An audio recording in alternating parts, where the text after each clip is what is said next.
Praise lord. ದೇವರ ಪರಿಶುದ್ಧ ನಾಮಕ್ಕೆ ಸ್ತೋತ್ರವಾಗಲಿ. ದೇವರು ಕೊಟ್ಟಂತೆ ಸಮಯಕ್ಕಾಗಿ ನಾನು ದೇವರಿಗೆ ಸ್ತೋತ್ರವನ್ನು ಸಲ್ಲಿಸ್ತಾ ಇದ್ದೇನೆ. ಎಲ್ಲರೂ ಈ ಹೊಸ ನಿರೀಕ್ಷೆ ನುಡಿ ಕಾರ್ಯಕ್ರಮಕ್ಕೆ ನಿಮ್ಮೆಲ್ಲರನ್ನ ಆತ್ಮಿಕವಾಗಿ ನಾನು ಬರಮಾಡಿಕೊಳ್ತಾ ಇದ್ದೇನೆ. ಈ ದಿನದ ದೇವರ ವಾಕ್ಯ ಕೊಲೊಸ್ಸೆದವರಿಗೆ 3ನೇ ಅಧ್ಯಾಯ ಅದರ 17ನೇ ವಚನ. ಈ ವಚನ ಹೀಗೆ ಹೇಳುತ್ತೆ, ನೀವು ನುಡಿಯಿಂದಾಗಲಿ ನಡೆಯಿಂದಾಗಲಿ ಏನು ಮಾಡಿದರೂ ಅದೆಲ್ಲವನ್ನು ಕರ್ತನಾದ ಯೇಸುವಿನ ಹೆಸರಿನಲ್ಲಿಯೇ ಮಾಡಿರಿ. ಆತನ ಮೂಲಕ ತಂದೆಯಾದ ದೇವರಿಗೆ ಕೃತಜ್ಞತಾ ಸ್ತುತಿಯನ್ನು ಸಲ್ಲಿಸಿರಿ. ಹಾಲೆಲೂಯಾ. Praise the lord. ಪ್ರಿಯರೇ, ಈ ದಿನದಲ್ಲಿ ದೇವರು ನಮ್ಮೊಟ್ಟಿಗೆ ಮಾತನಾಡ್ತಾ ಇರುವಂಥ ಮಾತು, ನಾವು ನುಡಿಯಿಂದಾಗಲಿ ನಡೆಯಿಂದಾಗಲಿ ಏನು ಮಾಡಿದರೂ ಸಹ ಯೇಸು ಸ್ವಾಮಿಯ ಹೆಸರಿನಲ್ಲಿ ಮಾಡಬೇಕೆಂಬುದಾಗಿ ದೇವರು ನಮ್ಮನ್ನು ಎಚ್ಚರಿಸ್ತಾ ಇದ್ದಾನೆ. ಹಾಲೆಲೂಯಾ. ಒಂದು ಸಾರಿ ನಮ್ಮನ್ನು ನಾವು ಪರೀಕ್ಷೆ ಮಾಡಿಕೊಳ್ಳೋಣ.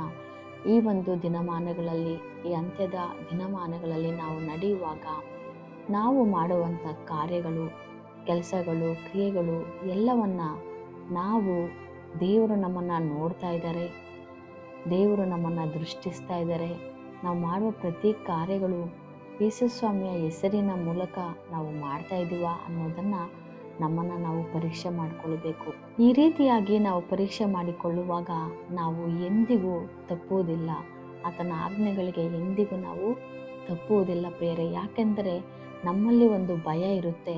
ಹೌದು, ನಾವು ಯೇಸು ಸ್ವಾಮಿಯ ಹೆಸರಿನಲ್ಲೇ ಎಲ್ಲ ಕಾರ್ಯಗಳನ್ನು ಮಾಡಬೇಕು. ನಮ್ಮ ನಡವಳಿಕೆ ಅದು ದೇವರನ್ನು ಮಹಿಮೆ ಪಡಿಸುವಂಥದ್ದಾಗಿರಬೇಕು ಎಂಬುದಾಗಿ ನಾವು ಆಲೋಚನೆ ಮಾಡಿ ನಾವೇನು ಮಾಡ್ತೇವೆ, ನಡೆಯುತ್ತೇವೆ.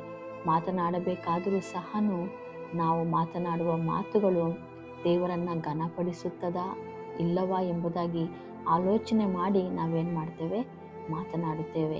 ಯಾವಾಗ ಎಂಬುದಾಗಿ ನೋಡುವಾಗ, ಈ ವಾಕ್ಯವು ಯಾವಾಗ ನಮ್ಮ ಹೃದಯದಲ್ಲಿ ಬೇರೂರುತ್ತೋ ಆವಾಗ ಮಾತ್ರವೇ ನಾವು ಭಯಭಕ್ತಿಯಿಂದ ನಮ್ಮ ನುಡಿಗಳಲ್ಲಿ, ನಡೆಗಳಲ್ಲಿ ನಾವು ಗಮನ ಹರಿಸಿ ನಾವು ನಡೆಯುತ್ತೇವೆ. ಒಂದು ವೇಳೆ ನಾವು ಈ ಒಂದು ವಾಕ್ಯವನ್ನು ಮರೆತು ಹೋದರೆ ನಮಗೆ ಇಷ್ಟ ಬಂದ ಹಾಗೆ ನಾವೇನು ಮಾಡ್ತೇವೆ, ನಡೆಯುತ್ತೇವೆ. ಈ ಪ್ರಾಪಂಚಿಕವಾದ ಕಾರ್ಯಗಳಿಗೆ ನಾವು ಗಮನ ಕೊಟ್ಟು ಸೋತು ಹೋಗುತ್ತೇವೆ ಪ್ರಿಯರೇ.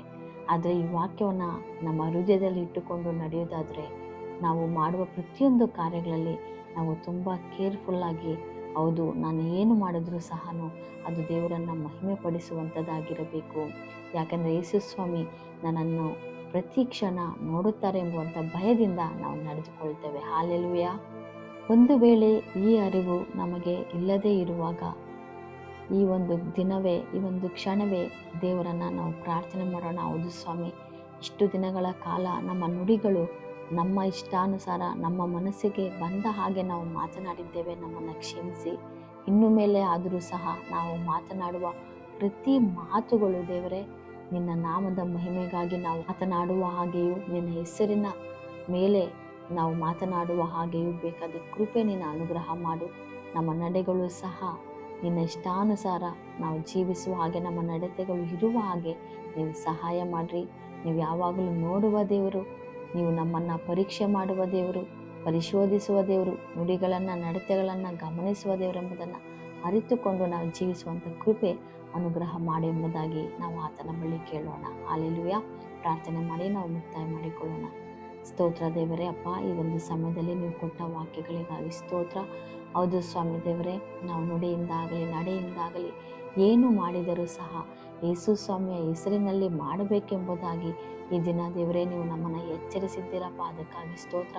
ನಮ್ಮ ನಡವಳಿಕೆಗಳನ್ನು, ನುಡಿಗಳನ್ನು ಅಪ್ಪ ಸರಿಪಡಿಸಿಕೊಂಡು, ತಿದ್ದುಕೊಂಡು ನಿನ್ನ ಮಾರ್ಗದಲ್ಲಿ ನಡೆಯುವಂಥ ಕೃಪೆ ನೀವು ಅನುಗ್ರಹ ಮಾಡಿರಿ ಅಪ್ಪ. ಈ ವಾಕ್ಯಕ್ಕೆ ವಿರುದ್ಧವಾಗಿ ಒಂದು ವೇಳೆ ನಾವು ನಡೆದಿರುವುದಾದರೆ ನಿನ್ನ ಪರಿಶುದ್ಧ ರಕ್ತದಿಂದ ಎಸೆಯ ನಮ್ಮನ್ನು ತೊಳೆದು ಶುದ್ಧ ಮಾಡಪ್ಪ.